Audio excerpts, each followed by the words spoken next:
Dawn, you've been a bit of a trailblazer in a number of areas over the years, and of course one of the interesting aspects I find, and probably a little known aspect, is the period where you represented Balmain in the state government in New South Wales. It was probably a challenging time of your life, I would have. Well, it was. It was a very interesting time because the seat of Balmain in state government in New South Wales was always a Labor seat. And we had Labor from the time I can remember when I first started voting, and we were brought up to be Labor people. But there was a time when I was asked to stand for the seat of Balmain, but I couldn't as a Labor member because I wasn't a part of the party. My thoughts were, well, okay, and the reasons behind it was the fact that our Labor member wasn't doing enough for the older generation of our area, and also he was found asleep in the chamber on quite a few occasions. And the constituents didn't like that. And there were many constituents that came to me and said, if you stand for state election, we'll vote for you. And these were very staunch Labor supporters.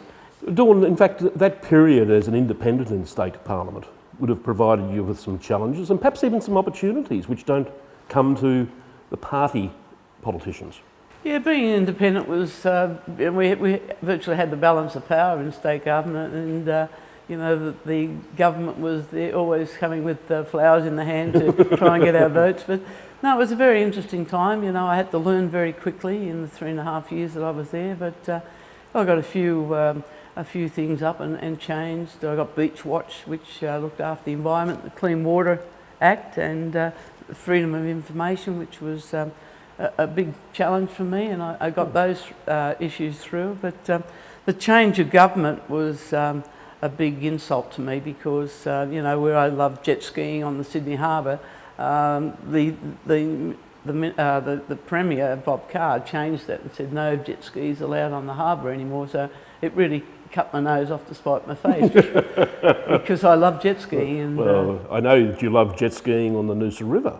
I certainly do, and it's an opportunity. It's easy for me to put the jet ski in and out by myself, and every afternoon after school, I'd take my grandson out. We go for a ride, and some of the rules have changed in Noosa too, which is a bit of a humdug because you've got people up there that don't like speeding, they don't like boats, and it's a big challenge. So we've got a sort of big fight on our hands in the summertime.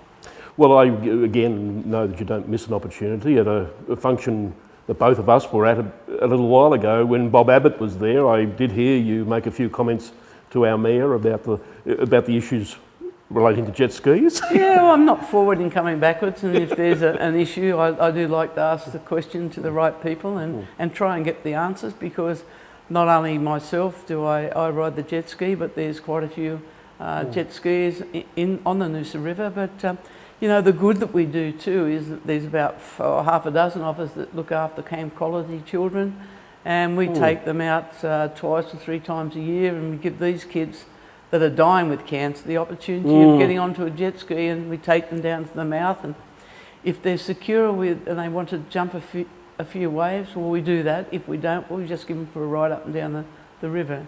And to be able to do that, that's a great opportunity to help kids that are in need, and they can't do it themselves. Nothing as satisfying as the smile on their face. Oh, absolutely. You can't see it when you got them on your jet ski, but at least when they're coming running down to you saying, is it my turn next door? Yes. It's the smile from ear to ear, and it's a pleasure to do it. It's great fun.